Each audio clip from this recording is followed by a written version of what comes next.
If I'm gonna go down, I'm gonna go down in a blaze of f***ing glory. My video got struck, and I got a strike on the channel. The video taken down, and I cannot live stream. And if I get 2 more strikes, the channel goes away.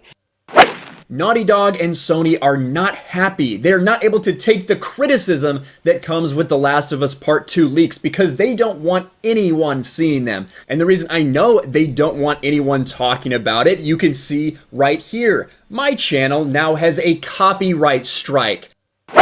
Last night, Sony Interactive and Naughty Dog conspired to, at the very least, threaten to pull my channel down due to my recent Last of Us 2 video. You know a great way to ensure no one will ever buy The Last of Us Part 2? File false copyright infringement and DMCA claims against everyone talking about how shitty the game is. Great job. You've proved yourselves not only to be assholes, but now you're also breaking the law. Nerderotic.com. The Last of Us Part 2 is one of the most anticipated games of the year, and as the release date approached, the unimaginable happened. Something that hasn't happened in the history of time. The plot leaked on Reddit. As you can imagine, Sony and irritating Naughty Dog found themselves in a precarious situation, particularly with Sony, who had never had to deal with something like this before. And yes, I can hear you right now. Sorry, Mr. Nerdrotic, you're wrong. There has been precedents for this before. There have been multiple instances of plots leaking on Reddit in the past few years, and it's happened recently in the last 6 months with Doctor Who and Disney Star Wars The Fall of Skywalker. Hell, the last 4 seasons of Game of Thrones accurately leaked on Reddit, and you'd be right. So what does Sony's irritating Naughty Dog decide to do? Do they publicly go into radio silence and possibly call in some furloughed workers, have some Zoom meetings, maybe consider hiring new focus groups to see if they can tweak the game here and there while not acknowledging any of the spoilers like other franchise owners and intellectual property owners have done in the past with some success? Or do they decide to legitimize the leaks, the spoilers, and a lot of YouTubers, including buying Jeremy from Geeks and Gamers a summer home by false DMCAing YouTubers and attacking and shaming fans?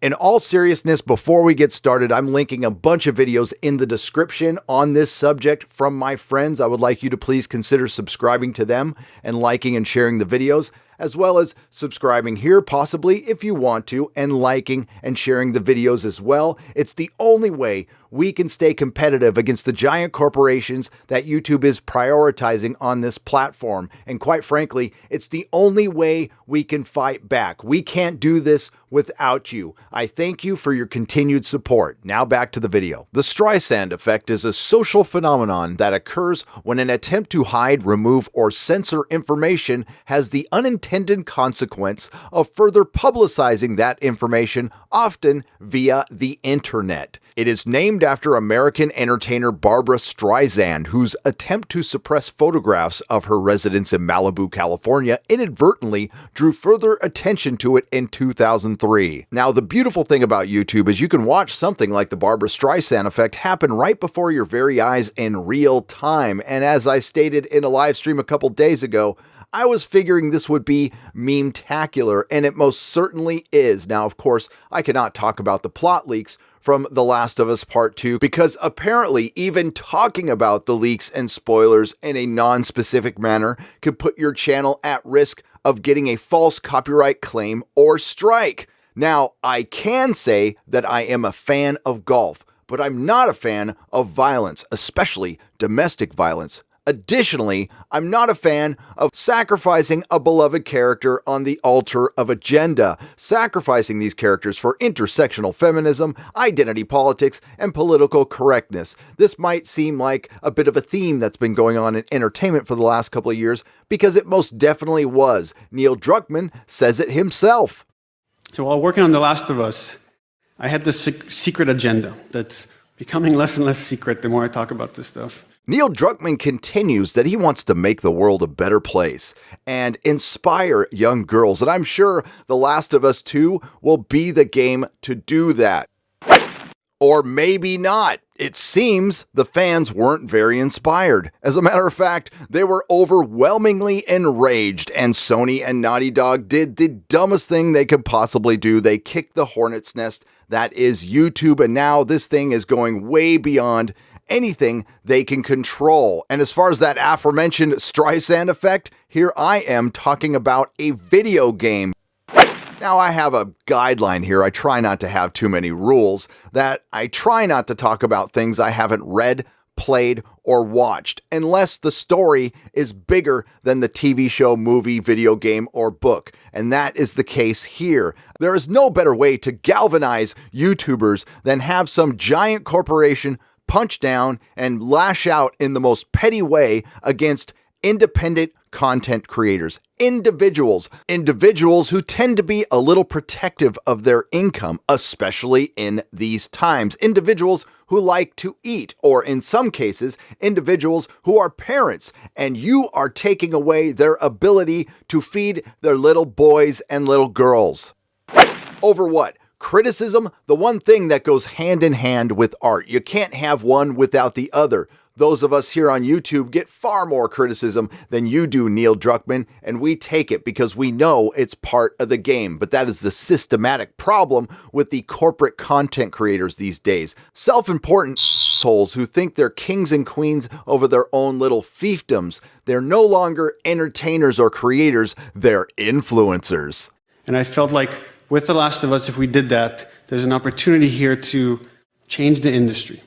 And I know that sounds pretentious. So my friends and co-hosts on Friday Night Tights, Az from Heel vs. Babyface, Ryan from RK Outpost, and Jeremy from Geeks and Gamers all received strikes and claims on their videos after they reported on the leaks. Now, that is an abuse of the system, and that is something YouTube needs to take care of, but we know they won't. I understand erring on the side of caution, but there needs to be a faster way to deal with this when companies use a shell company to go out and use predatory practices on independent creators.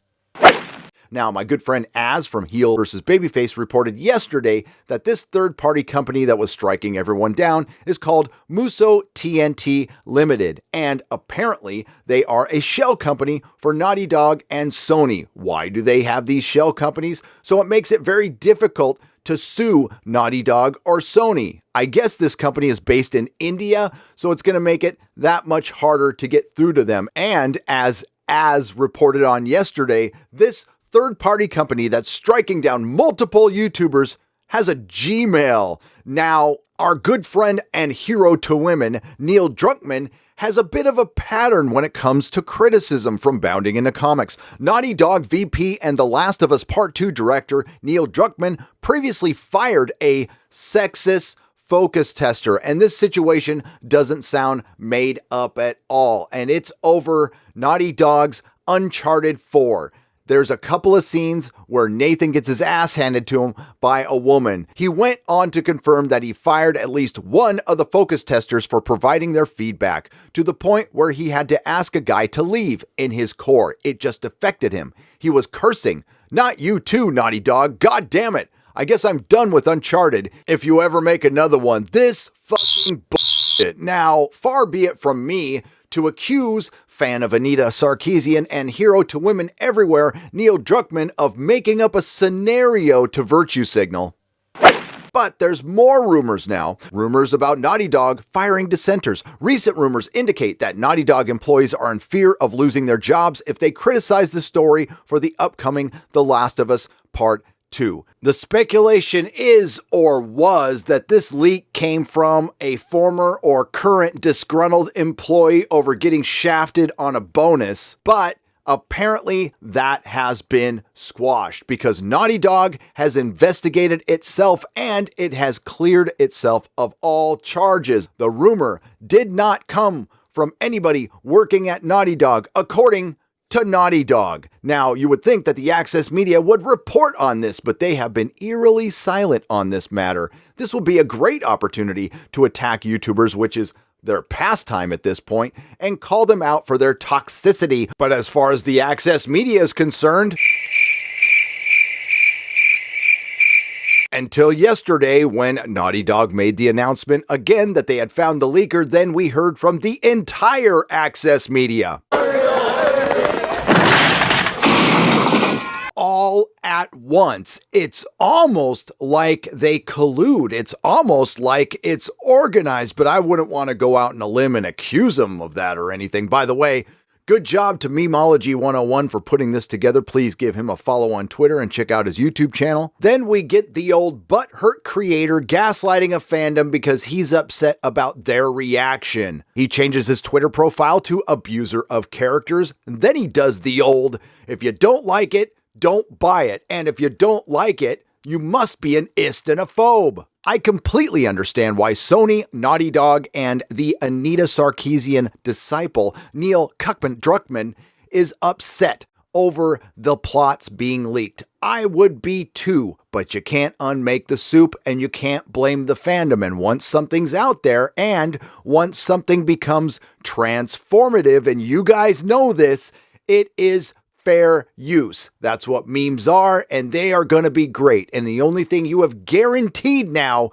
Neil Druckmann and Sony and Naughty Dog, is that this is going to be news for the next 2 months, and things are going to be lit here on YouTube in June. Now, obviously, the plot leak wasn't the worst thing. It was how Sony and Naughty Dog acted afterwards. So let's hope that this serves as a valuable lesson for the entertainment industry. The 2016 Ghostbusters marketing technique is coming to an end. It was being soundly rejected prior to the thing that shall not be named. Now, I want to again express my gratitude. I didn't think we'd have anything to talk about during this lockdown, and I couldn't have been more wrong. And did we actually get something dumber than Snowflake and Safe Space? We might have.